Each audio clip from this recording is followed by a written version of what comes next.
प्यारे बच्चों, कैसे हैं आप सब? आशा करती हूँ आप सब अच्छे होंगे, स्वस्थ होंगे।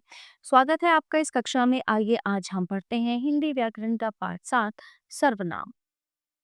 नीचे लिखे वाक्यों में मोटे छपे शब्दों पर ध्यान दो। मेरा नाम साहिल है। मैं कक्षा 1 में पढ़ता हूँ। दिव्यांश, तुम क्या खा रही हो? किट्टू और माला दोस्त हैं, वे खेल रहे हैं। इन वाक्यों में साहिल ने अपने लिए मैं शब्द का प्रयोग किया है। दिव्यांश के लिए माँ ने तुम शब्द का प्रयोग किया है। किट्टू और माला के लिए वे शब्द का प्रयोग किया गया। मैं, तुम और वे तीनों शब्द संज्ञा के बदले में बोले गए हैं। जो शब्द संज्ञा की जगह बोले जाते हैं उन्हें सर्वनाम कहते हैं। संज्ञा शब्दों की तरह ही सर्वनाम के भी वचन और बहुवचन रूप होते हैं, जैसे मैं, हम, मुझे, हमें, तेरा, तुम्हारा, वह, वे, यह, ये। मेरा, हमारा, तू, तुम, तुझे, तुम्हें, उसका, उनका, इसका। सर्वनामों का प्रयोग क्यों होता है? सर्वनामों का प्रयोग करने से भाषा में सरलता व सुंदरता आती है, क्योंकि अगर हम किसी का नाम लेके कोई वाक्य बोल रहे हैं या कुछ बात किसी को बता रहे हैं, तो हम बार बार उस व्यक्ति का नाम नहीं लेंगे, है ना। हम पहले उसका नाम लेंगे, उसके बाद हम उसको सर्वनाम से संबोधित करेंगे, जैसे वह, उस, उसे, उन्हें, इस तरह से।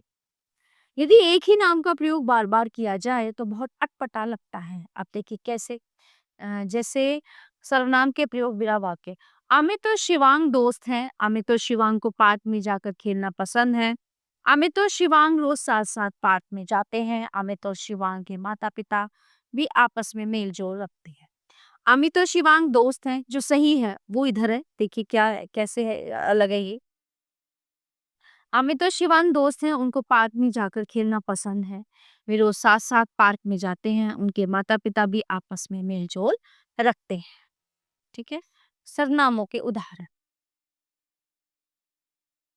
मैं, मुझे, मेरा, तू, तुझे, वह, उसने, उसे, उसका, वह, उसे, उससे, उसका, यह, जिसे, जिससे, जिसका, जिससे, हमें, हम, हमें, हमारा, तुम, तुम्हें, आप, वे, उन्होंने, उन्हें, उनसे, उनका, ये, जिन्हें, जिनसे, जिनका, जिनने, आप, आपका, क्या, कौन, कहाँ, अपना, स्वयं आदि। ठीक है।